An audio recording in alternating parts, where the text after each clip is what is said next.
Hello everyone, welcome back to TezAsia Hackathon 3.0 powered by Tezos India. Here we are in the third workshop of this workshop series from TezAsia Hackathon 3.0, and today we are going to learn about how to build smart contracts through SmartPy, but with a little twist. The new syntax. SmartPy recently released a new syntax for the SmartPy, and it's now majorly more similar to and feel more real to the Python exactly. And today I have Sanket with me, who will be our speaker for today. Sanket is a blockchain developer on Tezos for 3 years and is also a co-founder of Zenith, which was part of previous TezAsia Hackathon.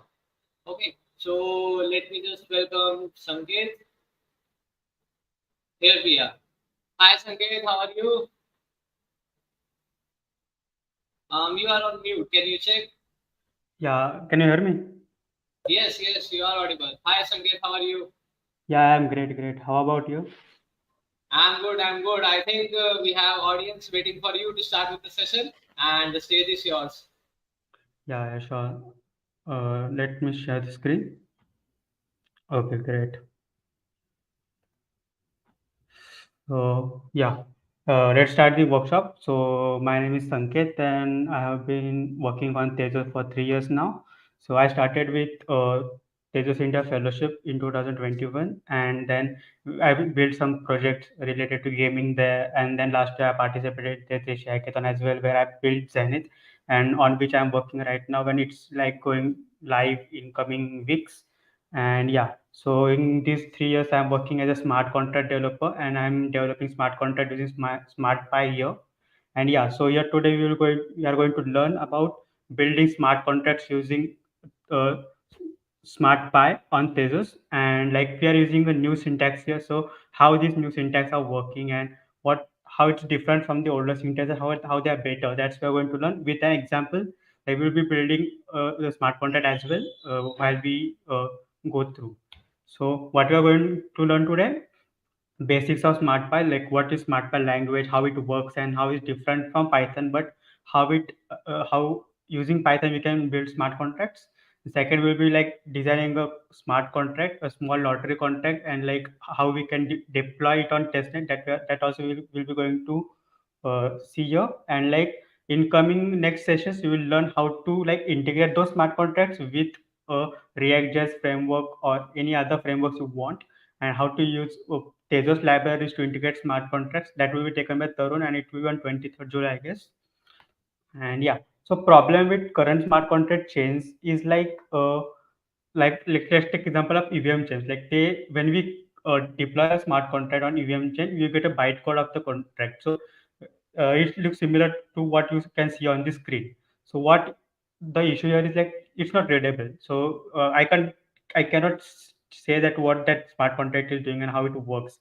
So it becomes very difficult to read and interpret it, like what the smart contract is about and how you can uh, get to know like is it a legitimate smart contract or is there any bug in it, etc. So how Tezos solve this problem? So Tezos has introduced Michelson, which is a high level language where you the it's very readable and it's strongly typed, so very less chances of bugs out here, and it's like it uses formal verification. So you can see on the screen like how the code in the Michelson looks like. So it's very readable, and then we can tell like what's happening there, what commands are being executed. And this can be when you're writing smart contracts, you don't need to write directly in Michelson. Like there are multiple languages such as Lego, SmartPy, which like we can write, and they are very easy to write, and they get compiled to Michelson, and like we deploy the Michelson contract on the Tezos blockchain. This is how coding smart contract coding works on Tezos. So how the structure of smart contracts looks like? It's very similar to generic object-oriented programming languages and all. Like there is a in OPS there are like classes, constructors, and functions. In same way, in smart contracts on Tezos there are like we have a contract. In each contract there is a storage where we store all the details about the smart contract. Like if you want to store user details or some other functionalities related to the contract, you can store in the contract. and there are multiple entry points. That entry points can be called from the front end, and the transaction happens, and the states change in the smart contract. This is how it's very similar to the general object oriented programming languages, and that's why it's like better to use than other languages as well. So how SmartPy metaprogramming works? So basically, if you want to use if else or for loops, it's very easy. Like they are overloading the Python constructors as well. Like if you want like an if and else statement, you directly use if else and for as well. There is also while loop if you want. And yeah, in the right side you can see we use function decorators, where like we decorate each function which we want to use as an entry point, and you can code according to it. So how does SmartPy like convert into Michelson? That's very easy. Like SmartPy first like uh, convert uses smart ML to convert the Python code into Michelson code, and then this Michelson code we can deploy it on the Tezos blockchain, and then we can use it as a smart contract. That's like we are writing a code in Python that writes code into the Michelson. This is how it works. So there are common Michelson types you should be using in SmartPy. NAT is a natural number like 0, 1, 2, 3, 4 up till the range. And in SmartPy, we use it as sp.nat. Uh, SP is an library like SmartPy library. When we import, we will be like using it as SP. We will see it when we will be coding it, and literal in the sense like it is an example how we can write. Like if you want to given variable the number 5, you can write x is equal to sp.nat bracket 5. In similar way, there is integer int which has negative and positive integers both. Then there is address. So address defines any user address or smart contract address. So there are two types of addresses on Tezos. If the address starts with TZ1, TZ2, or TZ3, they are user addresses, like my wallet address, for example. And when I deploy a smart contract, I get an address which starts with KT1 and the following no address. That's how there are two types of addresses, and it's defined by sp.address. Now, timestamp is a unique Unix method timestamp which Tezos uses, and it can be written as sp.timestamp and the timestamp in the bracket. Map is like a general dictionary in a Python which has a key value pair, as you can see here, and this is how we can like represent a map. And there is a similar variable called as big map.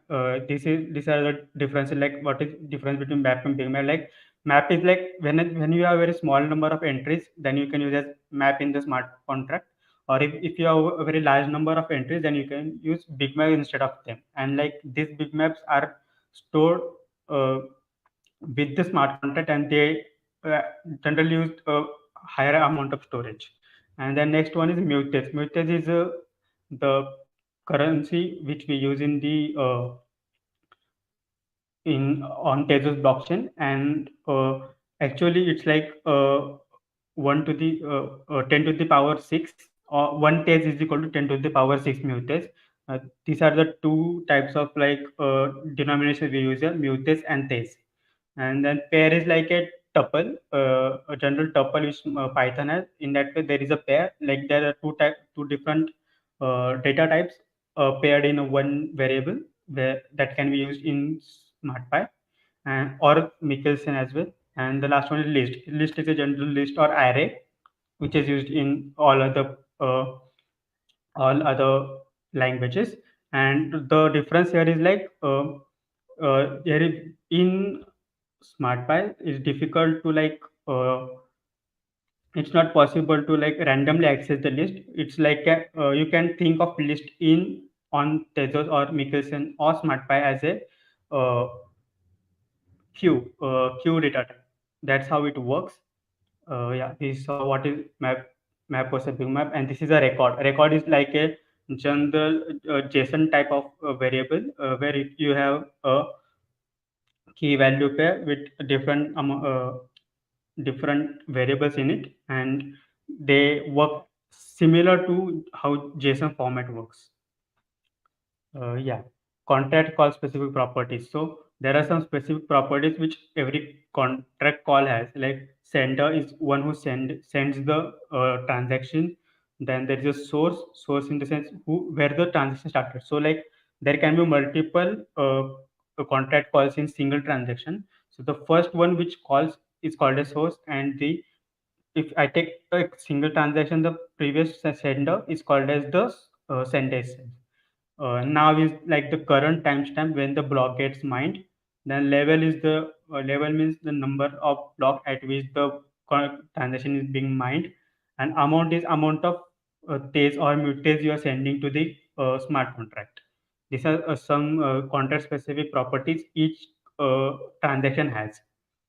Then yeah, this is where sender versus source I will be explaining. So if user sends a transaction to contract one, then the source will be the user and sender will be user, because the previous one, the transaction called it was user. So the sender will be user. Now this contract calls the contract two. So in that sense, the source will be user because he was the one who initiated the transaction. But the previous transaction was done by contract one. So your sender will be contract one. This is the difference between the sender and source here. Both will be the address of the contract or the user accordingly. Now let's learn SmartPy by writing it. Like we will write the SmartPy content itself and like check how like see get an like how it works. Now you need to like go to smartpy.io/id where you can like write your own smart contract. It's an online ID. You don't need to like uh, install any libraries on your PC or anything. It's like on web browser online ID. What we are going to make today? We are going to make today a lottery smart contract on Tezos. So how that smart contract will work is like people can participate in a lottery where they will send one page to the contract and their name will be get listed into the contract, and when all the tickets will be sold, a random number will be chosen from a user and they will be rewarded as 5 days the total amount collected from all the users to him to the winner. That's what we are going to make here, and like this example will show you like how the contracts are made and how they are deployed and all. So there are some rules like each ticket will cost one test. That's one of the rule. Second rule is participants can buy as many tickets as they want. More tickets is equal to higher number of winning chances. So when each participant can buy more tickets. Then total of 5 tickets are to be sold before deciding a winner. So when all the 5 tickets get sold, then the winner can be decided. Game resets after winner is chosen. When winner is chosen, the game will get resetted. This is how the contract will work, and these are the rules we have to keep in mind when writing a smart contract. The next, so there will be first entry point which will be working on, that is a buy ticket entry point. So what we're expecting is like a player will send at least one page to the entry point. Then player address will be stored in the storage, and number of tickets, like there are 5 tickets, so one ticket is been sold. So we will reduce one ticket from the uh, one ticket from the storage, and if I like extra Tej sent, we will return it to place. Like for example, I send 5 Tej, so the price is one Tej, so I will reduce deduct one Tej and I will resend the fourth Tej to the user because he has sent the extra Tej to us. This is what we will be doing an assertion, like what the condition we are checking before, like tickets remaining must be greater than zero and at least one Tej must be sent by user. So there will be two conditions we should be taking, like uh, ticket remaining must be greater than zero and at least one test should be sent by user. Then second will be end game entry point. So end game entry point, what it will do is like generate a random number for the index, then send reward to the winner. So we will there are 5 users, right? So we will generate a random number. Let's say the number comes 3. So we will send the reward to third entry in the user who has the ticket of 3, and we will send the reward to him, and then we will reset the game. And in SSN, like what condition we will be checking is there must be no tickets available. Like all 5 tickets should be sold out so that we can end the game. That we will be looking. And yeah, this is the link where you can like check the code if you want after the after we are done with the coding. So let me go to the yeah. So this is smartpy.io website. So where here you can see like what smart contracts provide is like Python syntax, type interface. We can test and simulate the contracts here, and we also can deploy the smart contracts on Tezos mainnet or testnet, whatever you want. These are like some of the companies or some of the projects that are using SmartPy to build their products. Then when you go to manual, you can get all the overview of the new syntax, then overview how the new syntax works. So what is difference between the previous syntax and new syntax? Like you can directly use if, for, while. Previously we used to use sp.if and all.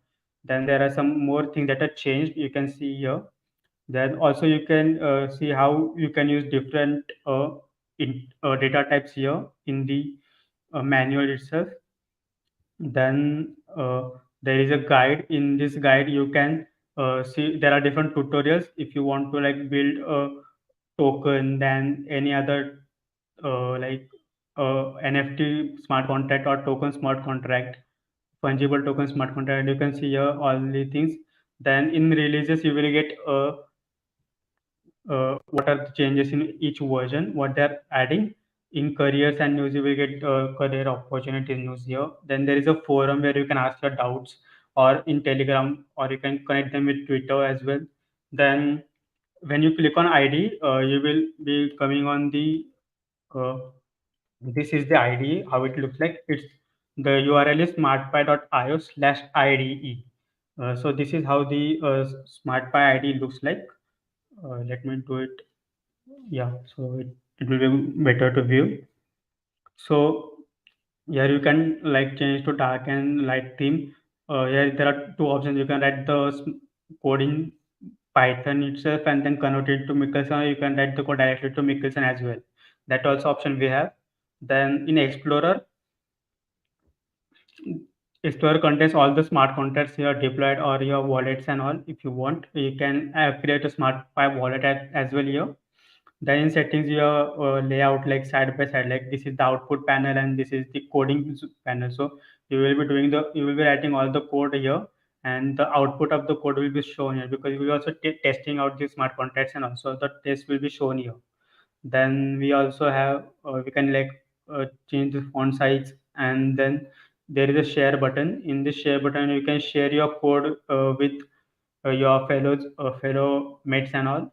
Then in tools we can like download the content which you have written in the file. We can download the output as well, or we can also load the content from the disk. So like we can load the contract sorry we can load the contract from the your system to the smart id as well.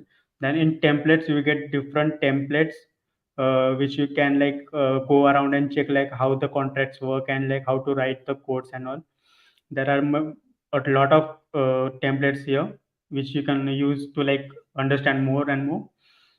Then when you come here, you can click on this arrow. You can like list the all the smart contracts you have made here. Then there is a edit contract. So like you can edit the name of the smart contract here. Then you can create a new smart contract also. Like these are the buttons here. So this is the editor. I think you're all set up. Let me drink some water. Before.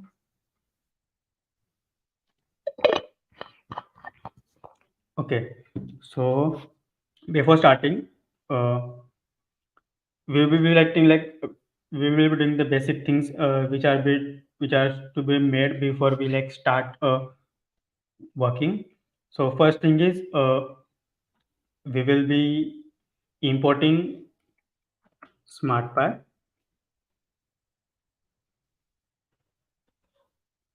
Okay. Right? This is the SPI I was talking about. So we are like renaming the instance of the SmartPy library which we are importing as SP.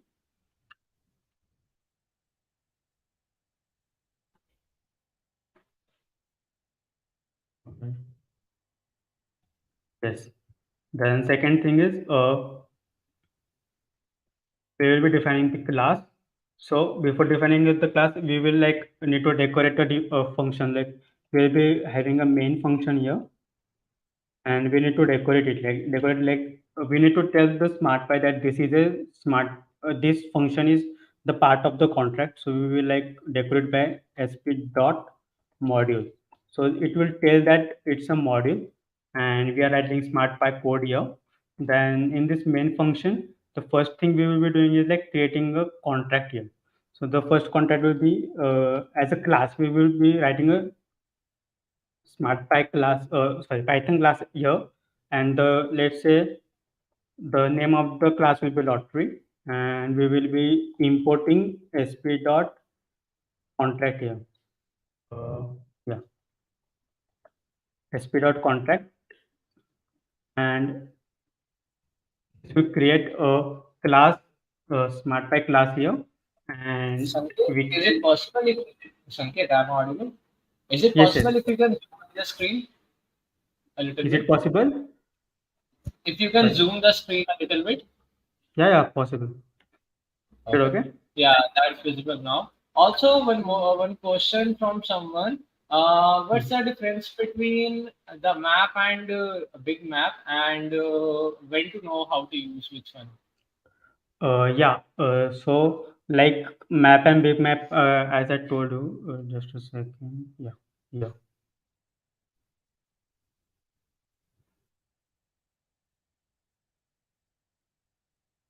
yeah. So like maps are iterable, suitable for small number of key value pairs. Like when you have very small number of key value pairs you want to store, you can use map. But big maps are like lazy deserialization.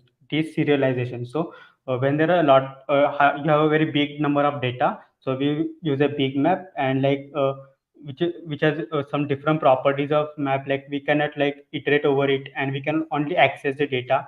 On the other hand, if you have small amount of data, you can iterable, like you can go through each entry, like you can use for loop over the map and all, but you cannot do that on big maps. So if like there are very small number of entries, if you have, you can use map. And if you have a big number of entries, and then you can use a big map. And like if you don't want to like iterate over it, so like if you don't want to use for loop over the big data, then you can use a big map there. That's the difference, but working is similar here. I hope it's clear.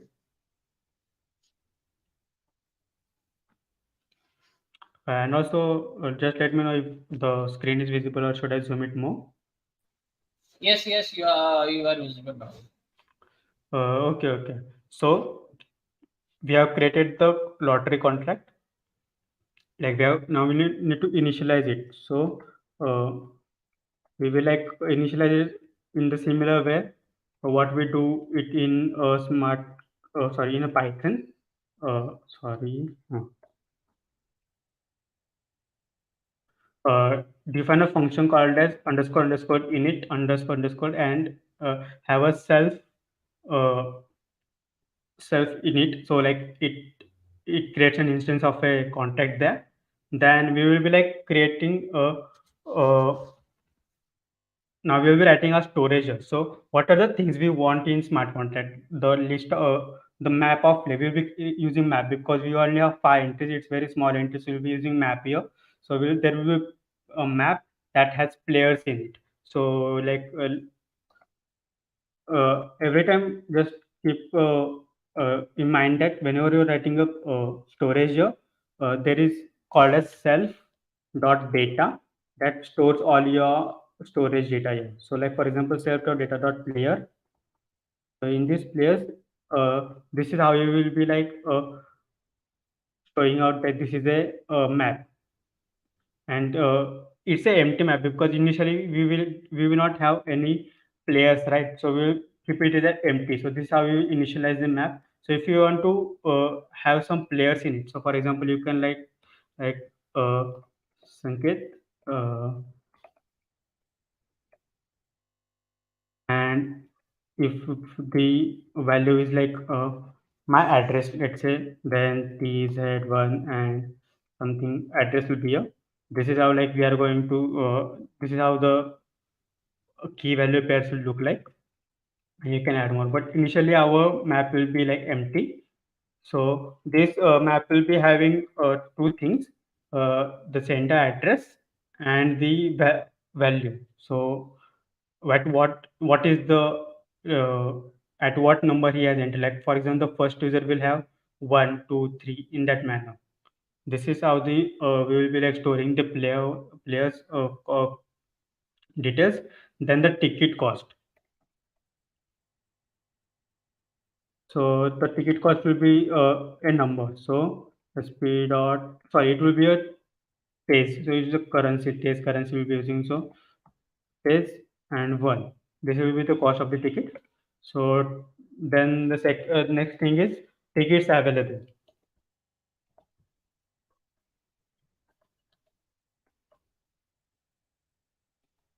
How many tickets are available? Showing it as a number. So initially, when the contract will be deployed, total tickets available will always equal to 5 because we are like going to sell 5 tickets. So total tickets available will be 5. Then the next thing is we'll be storing tickets remaining. So how many tickets are uh, sorry, how many maximum tickets can be there? That will be storing the max tickets.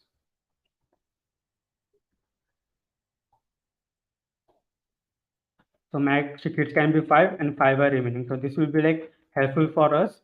And yeah, one more thing, don't forget to put self or data in the beginning.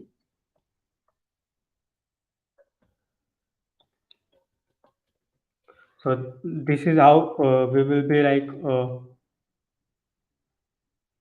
uh, initializing the data. So self.data.players will have the map which will store our data. Then self.data.ticket cost will be like cost of a ticket, that is sp.test, that is one test will be cost of each ticket. Then total tickets available will be stored as natural number 5, and the maximum tickets available are 5. So whenever one user buys a ticket, this number we will already decrease this number and add one entry here.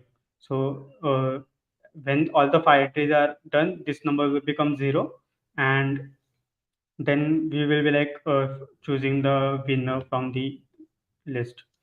This is how it will work. Then now it's time to like create our first entry point. So every time we are creating entry point, we will write a decorator called as sp.entry point as it's written here. And we will write the name of the entry point as buy ticket. And there will be uh, there will be a self keyword here that will indicate the instance of the contract. Then first thing what we saw here, yes, yeah, there are two assertions we want to do. Remaining tickets must be greater than 0. So let's do that first. Assert self dot data dot tickets available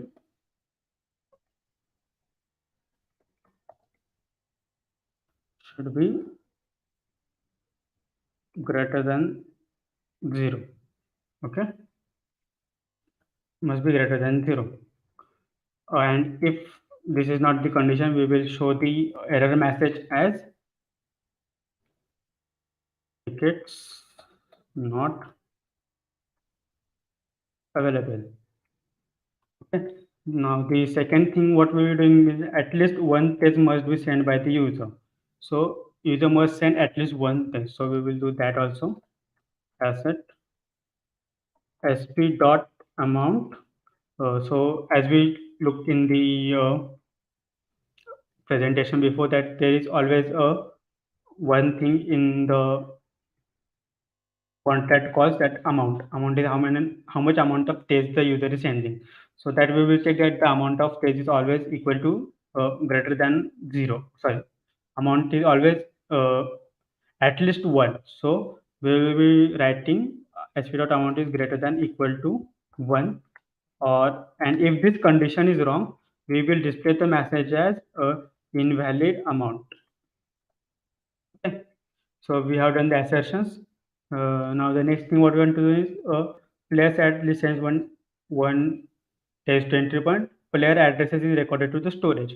So if these things are done, we will like add the player address to the storage. So self dot data dot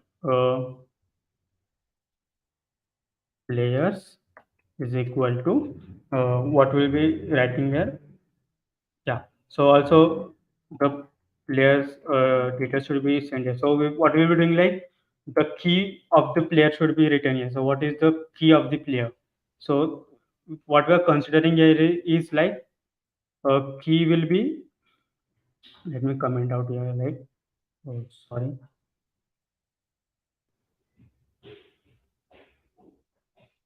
So key here will be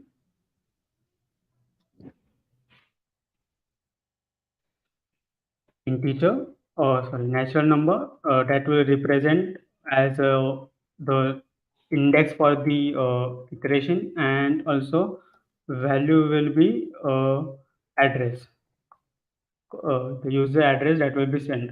Okay. So how we will get the index? So we will like just do sp.len. So what does sp.len mean? It's like length of the map. So it will get us the length of the map. Self dot data dot layers. Okay. So this will get the length of the player as it is 0 now. It will get length as 0, and like self dot data of 0 will be sp.send. sp.sender is will be the address of the user that will send the transaction. So we are recording the user's name here. Then second thing we were going to, sorry, yeah. Second thing we were going to do here was number of tickets reduced by 1. So we will be reducing self dot data dot tickets avail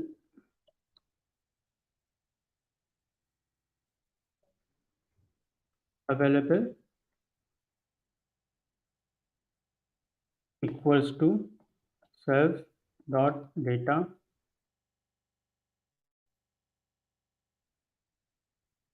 dot available minus 1.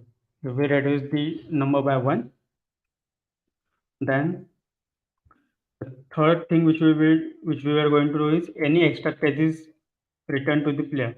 So what we will do, we will send the extra data, like we will send if there is extra balance, then it will be sent to the user back. So let's first calculate it. Extra balance is equal to sp dot amount minus self dot data dot ticket cost. Okay. So this will be like, this will store the amount of ticket cost. If there is extra, that will be stored in this, then we will be using an if loop. Like if there is an extra balance greater than 0, then yeah, okay. And also one more thing you need to like see here is like this extra balance will not be an integer. So we need to specify what this is. So also here, I'm sorry, I forgot to tell sp dot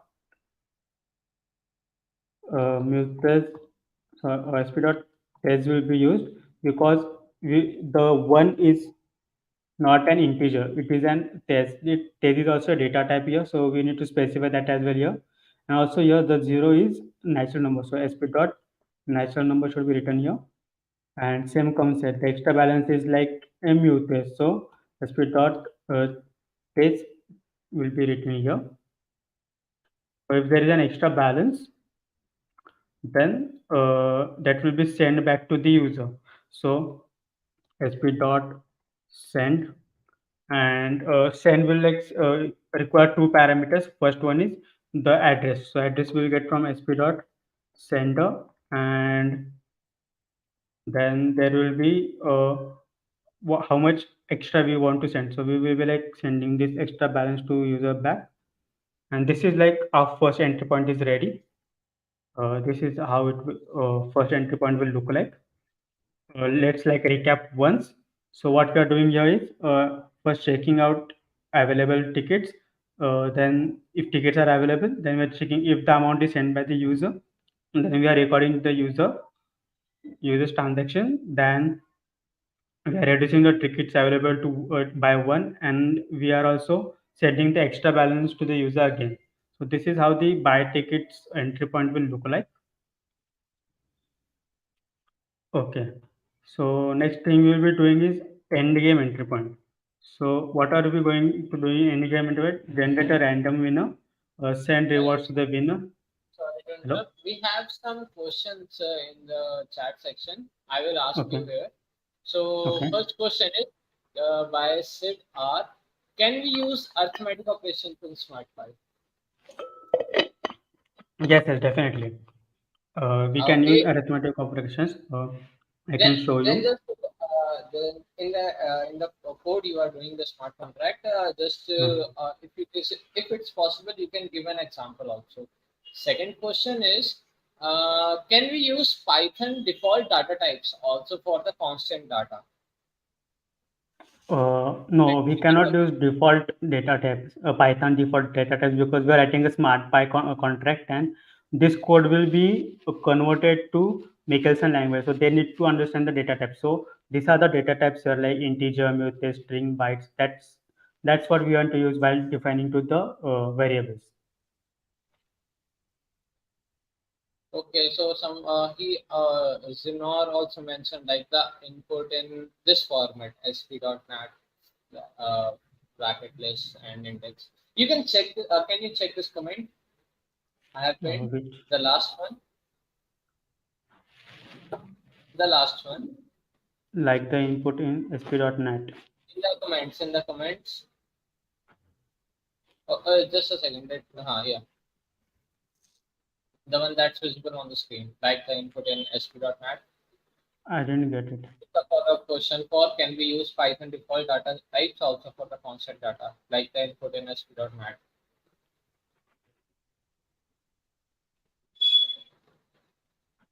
No, I guess I don't. We can't use like that. Actually, I didn't got the question. Can like you frame the question properly? Anyone who is asking. Z1NOR, can you just rephrase your question again and we will answer it more correctly? By the time you can continue on, and I will Okay, ask no? you again the question again whenever there will be some doubts. And one more request from the audience, please zoom screen again a little bit more. I should submit more. Yes, Is it okay now? that's okay now. That's okay now. Because after that, I don't think so. We can submit more. Okay. So the next thing, sorry, we will be writing endgame entry point here. Let me zoom it this as well. Sorry. I think this will be visible, right? Okay. The in-game entry point will have like the one assertion, like the total number of tickets sold should be equal to zero. So like there should be no tickets available. Everything should be sold. That we will be checking. Then we will be like generating a random winner from the map, and the we will send the reward to the user here, and then we will reset the game again. So that's what we'll be going to do. First, we'll be writing the assertion one, like there must be no tickets available. So yeah, so first like let's define the sp dot entry point, then define end game itself in it, and then we will be like assert, doing an assert and like checking self dot data dot tickets available equal to 0, or it should be double equal to, I guess. Sure, double equal to 0, and the condition will be we will check it, and like the if this condition is wrong, we will be writing as game is still not ended. So it will tell like game has not ended and tickets are available, and game will end when all the tickets will get sold. Then second thing we will be doing is like generating a random number. So what we will be doing here is like we will be creating a winner ID.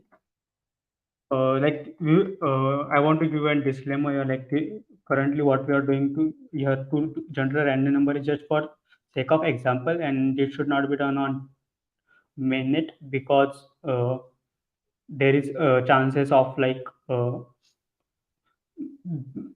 manipulation and all. So there is a very good way to generate mm, like a random number using oracles and all.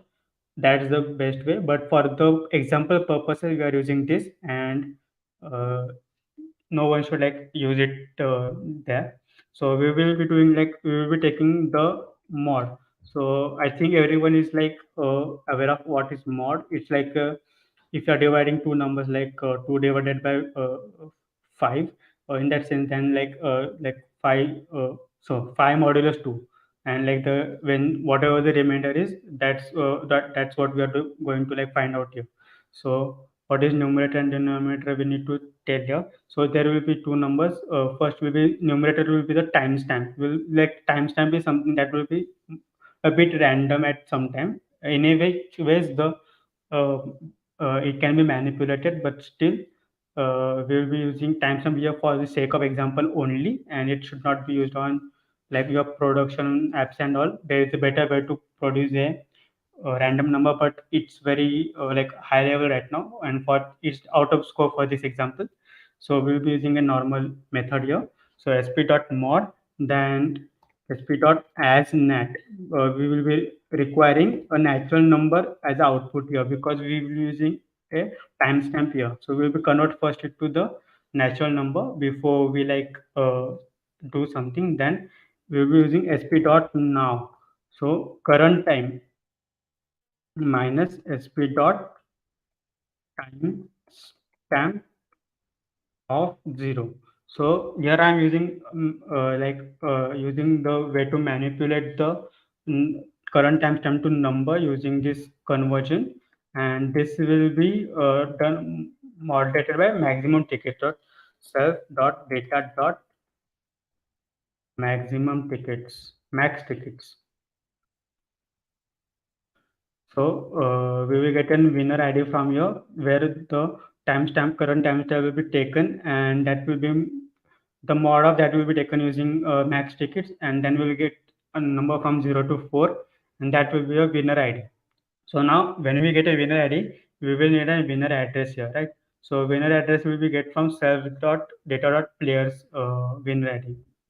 Self dot data dot sorry uh, winner address is equal to self dot data dot players, and in place the winner ID will be the key, and then we will get the address of the winner. So now we got the winner. Now we need to send the winning amount to the user. So sp dot send, and there will be destination address. As you can see here, destination address of the user and amount. So address will be winner address, and the second one is amount, that will be uh, total number of the balance which the contract has. That will be we can get from balance. So sp dot balance, the contract balance at the start of entry point. So whatever balance of days it will have, that will be transferred to the user. So total winning goes to the user. This is how the game will work. And now we need to reset the game. So for resetting the game, we will do self dot data dot players is equal to an empty map. Then second thing will be tickets available. We will need to make it self dot data dot tickets available equal to 5, like sp dot net 5, like 5 tickets are available. Then third thing we'll be doing is, oh yeah, no, that's it. What we'll be doing. Okay, I think, yeah, I forgot here to put sp dot net. Okay. So this is our contract, and now we will be writing a test, like test this contract. So for writing So test, yes, yeah, I think so. We have gone with the both the entry points, the build, the start game and end game, right? yes, Two new questions. One is the follow up. I think Zinor want to ask us about the list indexing. Let me pin the comment.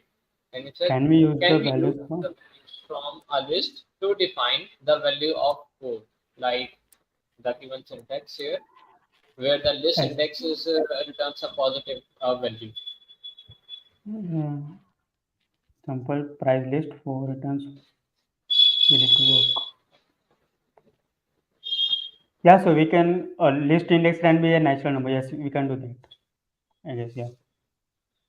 And in case if you are just asking about the list indexing and getting the result in the form of natural number, yes, it will be similar to how you use the list indexing. And if you pass a particular index, it will return the exact value to that corresponding index if it's available in the list. Same goes in the map here also. And just like how it goes in the dictionary, if the key is available, then you will get the value also, and Yes. using sp.nat around the value, it will just specify the given value in the sp.nat format. That's the natural Yeah. number format greater than zero.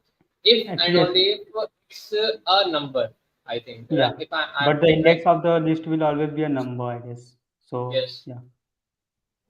Okay. Yeah. Second question is, can we use nested if else in SmartPy? And if so, how to use? Yes, Nested it's if else possible. in SmartPy, yes, it's possible. You can use it. I think so. After the test, like you define the test class and Hmm. we run the code, we can have these particular examples also focusing on these route. Yeah, yeah, sure, definitely. Okay. I think you can Okay. carry on with your test class. And is it possible, like we can give a quick recap to what we built, like in the big the build game and end game? Okay, yeah, sure. Let's do a recap. So, first we imported a SmartPy library as SP. So, we will be importing a SmartPy library and its instance will be like named as SP. And using that SP, we'll be creating a module that it's a decorator. So, like we are telling SmartPy that the main function is a module in which the lottery smart contract is present. And the lottery smart contract will inherit as sp.contract. So that is a class, contract class in SmartPy library that will be inherited in lottery class, that will tell the lottery class that like this is a smart contract which you are writing. Then in the init function, we will be like initializing our initial storage. So in that initial storage, first we're initializing the empty map that's called as players. Then there will be a ticket cost listed, that is one test. Then second one is, the third one is tickets available, how many tickets are available, that will be going to store. That is a natural number. Then the next one is maximum tickets available right now. Maximum tickets that can be sold, that is 5, and tickets available right now is what will be stored here.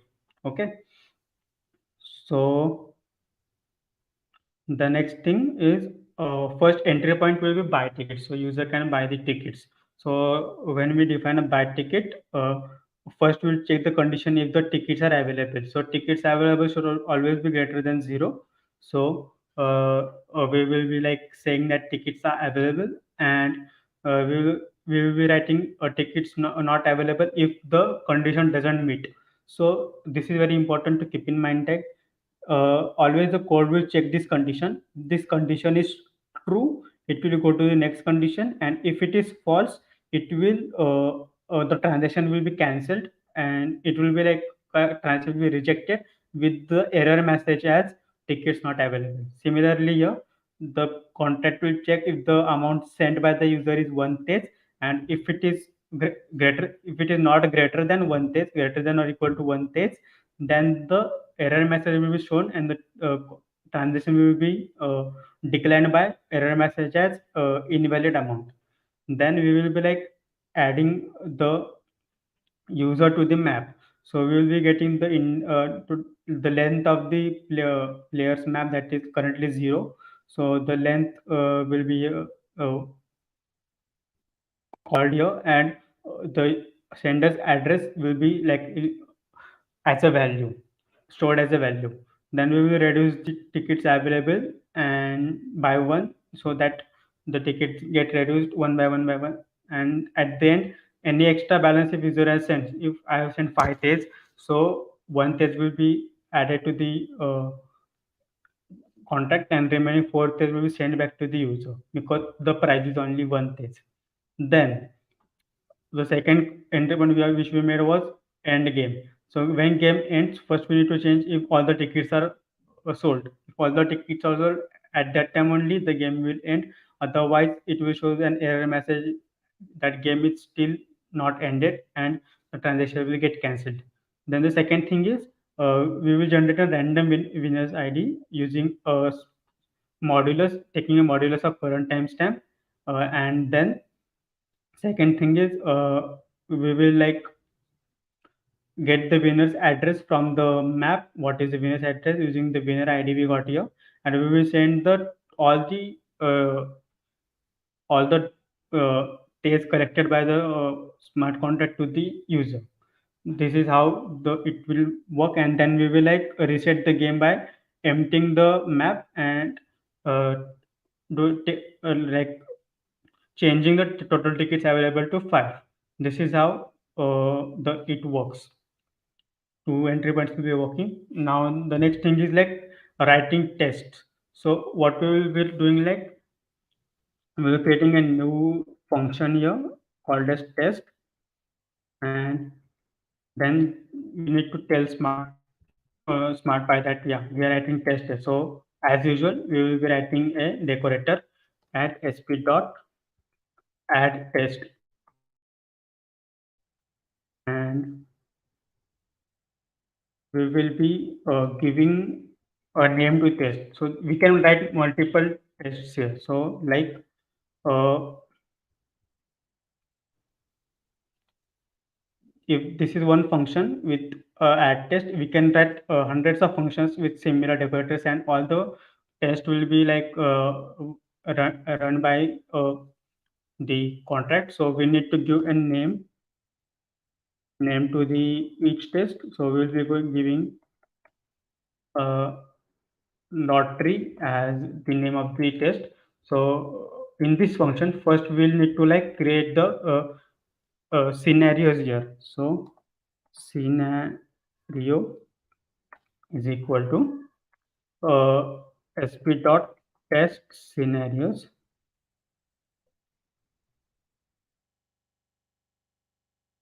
sp dot test scenario, and we will like tell here which scenarios which we will be testing here. So we will be testing the main function. So I will be calling main here because the name here is main. So the main scenarios will be tested here, that will be defining here. Then the second thing we'll be doing is like so whenever like we create a scenario, we can like give in the output panel, you can show the scenarios in like multiple ways by like you can differentiate each transactions by giving some formatting to like scenario dot h1 for example and lottery contract for example. So yeah, and there's a error here, line 17.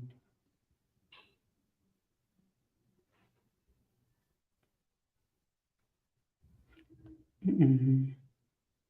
Okay, so if we remove the net, I think it's a minus, so it's not taking an NAT as the function, I guess.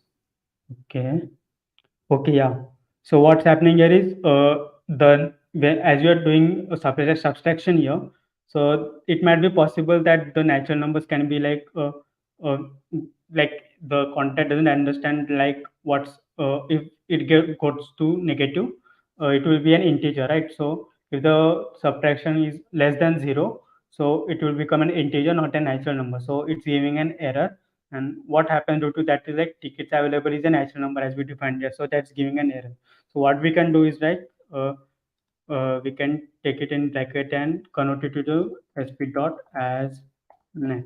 So we will be like converting this number to a natural number, as we know that tickets available cannot be less than zero, but still the for the sake of the contract we will be doing a sp dot as net here. Okay. The second error we got is self.data.tickets available may not have been initiated. It was at line 6.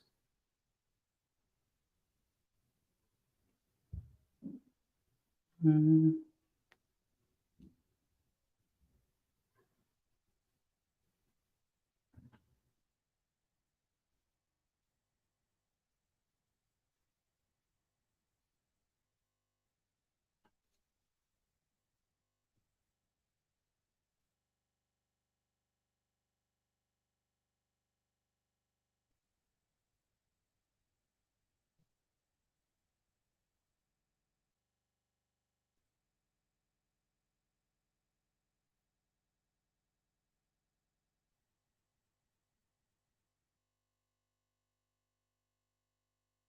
I think yes.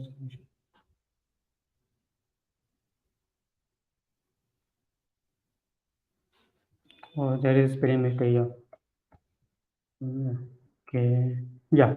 So now it works. Then you can see here like I used H1. Then you can also use like some other formatting like H2 as well. So like originate. uh, originate, or we can write deploy contract. So we'll be like deploying the contract here. So while deploying the contract, what we will be doing is like we will like first create an instance. Lottery is equal to main dot lottery, right? So in the main function there is a lottery contract. So we will be like creating an instance of the lottery contract here, and then we will be like adding it to the scenario. So scenario add lottery.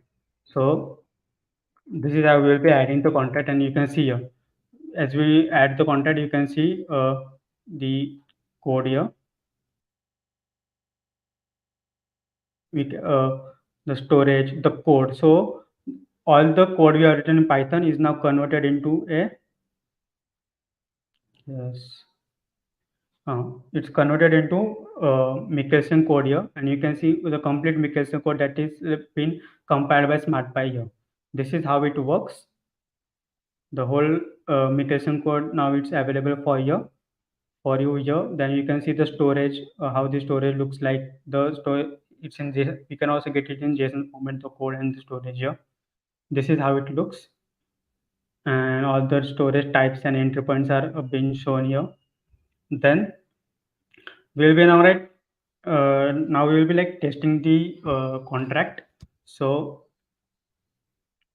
what we will do is like we will need some test addresses, right? because we cannot connect. We will be not connecting wallets and all here. So what we will be do? Let's like create one admin address is equal to sp dot test account, and the account name will be say admin. Okay, so this will be one of the test account, but we will be needing multiple accounts, right? So at least we'll be needing 5 accounts. So let's create 5 accounts. Just name it like uh, Bob, then Alice, then John, and then okay. These are the contracts. We will be using this for test accounts to test the smart contract out here. Then now let's like let admin purchase a ticket first. So what we will do, lottery dot what is the entry point? Buy ticket. Okay, buy ticket, and we will run this transaction where sender will be admin, and uh, amount he will be sending will be sp dot test one. Okay, these are the two things that are needed. So let's see what's happening if we do this. Okay, when we run this, transaction goes through.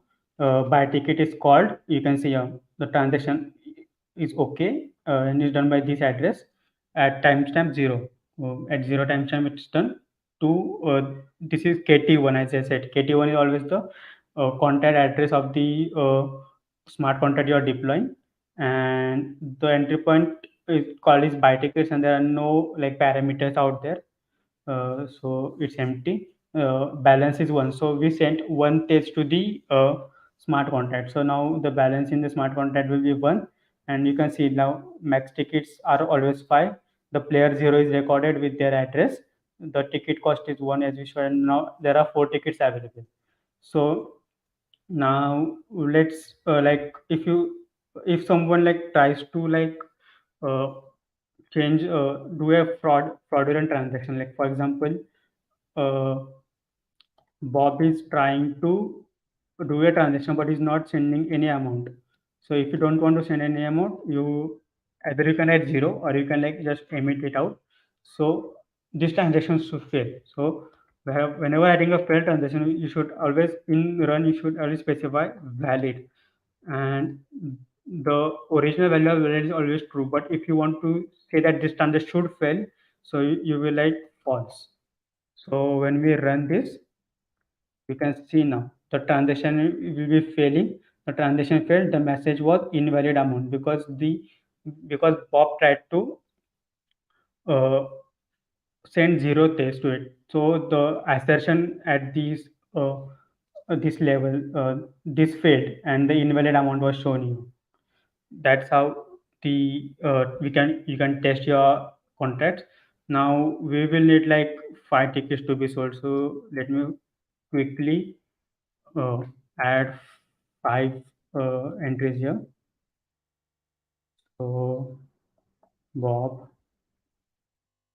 then Alice, then John, and Shane. We're only sending one text, and as you can see, then yeah, all the transactions are going through. You can see 0 to 4, all the transactions are going. Ticket cost 1, tickets available are 0. So all the transactions are sold. So you can like organize it in a better way by like uh, scenario dot h2 by ticket, and scenario dot h2 as end game. So we will get a proper representation of the code here. So in any game, lottery dot and game. So we don't require any sender or amount here, I guess. So if you put that, also no issue. If you don't put that, also no issue, because it doesn't require any sender. So we can directly run it. So in Nkem you can see. Let me like expand it. Yes. So the game is ended. The transaction occurs. The 5 pages are sent to smart from contract to this user. Then okay. One more thing I need to specify here. You need to run here, and you can like specify now. So now we have to like, for example, sp dot timestamp. Let's say it's 13. So it will like use this timestamp to like create a random number. That's what I was saying. Like it can be manipulated, so we don't use this. But for sake of understanding, we are using this. So now you can see here when we run the smart contract, the transaction changes and it's sent to the different user now. So this is how it works, and like you can write multiple scenarios out here. So yes, this is how the smart contracts are written, and it's as simple as that. Uh, Now let's before going ahead, like if you have any questions, please ask. So like I can answer it, and also I will share the link to the contracts as well here, so you can use it. Uh, Sima, I will be adding it to this streamer, so you can send it to users. Yes, yes, sure, sure. Just to send. Okay. Yeah. And also, if they have any question, let me know so I can answer the questions, and then we can move to the next thing. No, as far as I know, like we don't have any such questions now. When we had, Okay. I asked you. So Okay. yes, yeah. I think the testing is done. Uh, okay. So next thing I can show you like how we can deploy the smart contracts. Okay. So when you go to deploy migration contract, there is a button. When you click here, it a new window will open where all the things that you can say. You can choose the network here. So I will be using most network. I will be deploying it on testnet. Then we can select the account from here. Let me connect my wallet.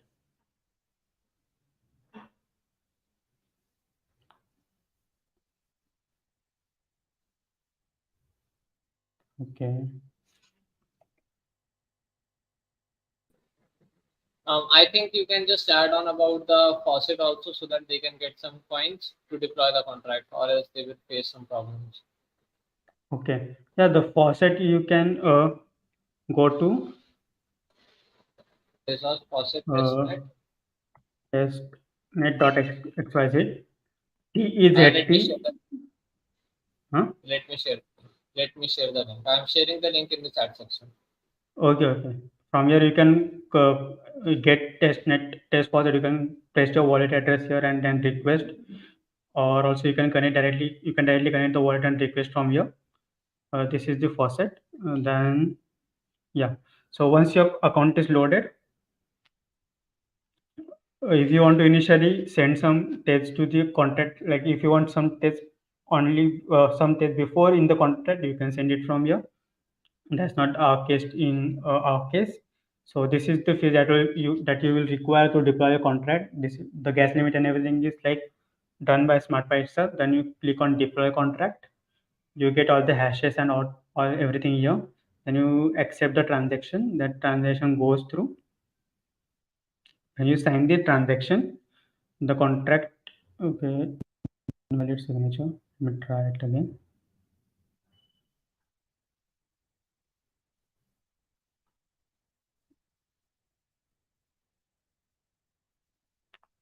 Okay, let me run the Just go back to transaction. just go back and rerun this Yeah, common I just error. Repeat. I just ran it again. Then I will choose the testnet. Then I will select the account. I will connect the wallet. Validate. Once it gets validated, the fees and everything is calculated. Then deploy the contract. Once I accept it, I need to sign it. And once I sign it, the contract gets originated. Yes, this is the address which you get for the contract. KT1 as is its contract address, so it starts with KT1. Now, if you want to check your contract, you can go to better call there. And when you go here, you will get some this type of interface. You can put your address here and go to the contract. So you see a few seconds ago, I originated the contract. Then you can see all the JSON format and all the data of the contract which is originated. The storage of the contract can be seen here. Then code, you can get the Michelson code of the contract here. So you can check all the contracts. Then you can also interact with the contracts here. Then you get statistics, details of the contract, everything here, statistics and all. Then you can buy the ticket if you want. So in settings, I will tell that I want one ticket. So all the when we were doing the testing, we were using mutes. Sorry, we were using test. We need to write mutes here. So I will put the amount. Then I will connect the wallet and do the transaction here. Okay, so when you click on this, you can see that contract, the transaction goes through, and you can see in the operation that the transaction is in meme pool and it's getting origin, it's getting verified. So once the transaction is verified, you will be able to see here. Yeah, so I one transaction was done, and then you can see what were the details in the parameter uh, the players was added, then tickets available were changed from 5 to 4. You can see everything here. This is how you can do. Also, if you want to interact with this contract, I can share the link with you, and you can interact with the contract as well, and see how we have created the contract and all. You can also deploy your own contract here. That's one more thing. Yeah. Do you have any questions? Because I think I'm done from my side.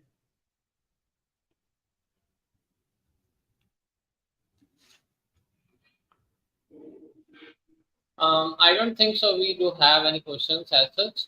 I will just Okay. share the Bitcoin link also so that anyone can interact and check on. Yeah. Yeah, guys, also you can join the Discord, and you can pin me in the doubt section anytime if you have any doubts regarding SmartPy. I will be there to solve all your doubts. Yeah. Okay. Then I think we have shared all the links in the chat section with the code also. Okay, we have one question from Arnav Anand. Why was the Yeah. class coded inside the main? So good Yeah. question. I think So answer it.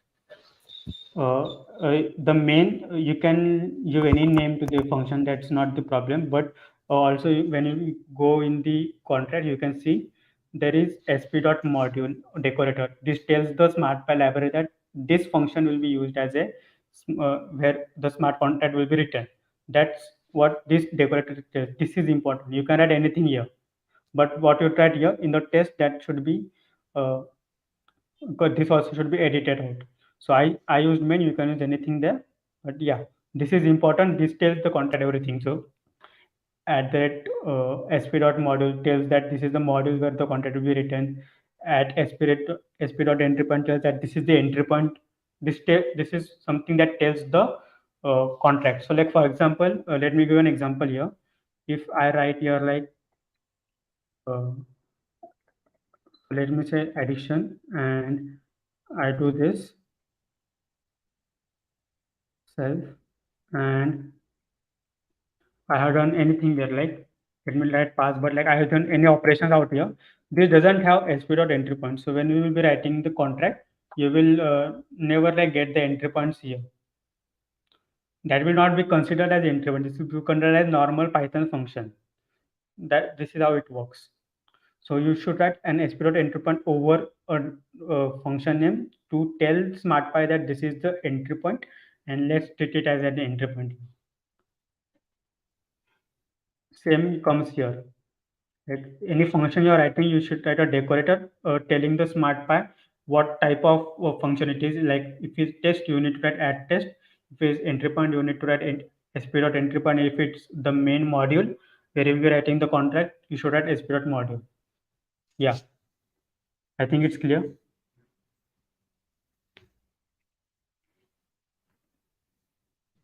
Yes, I think it's a clear answer. We got one more question. Can we code multiple contracts in the main, like in the same contract? Yes, yes, yes, definitely. You can code multiple contracts and you can write multiple tests for it as well. Okay. If yes, how to implement or make calls in between them? Make calls in between them. So I For think there is both contracts. hmm, in transactions you can see there is one, I think, transfer function. Okay, I think this one. Yeah, so you need to like write a transfer function like sp dot transfer, I guess, right?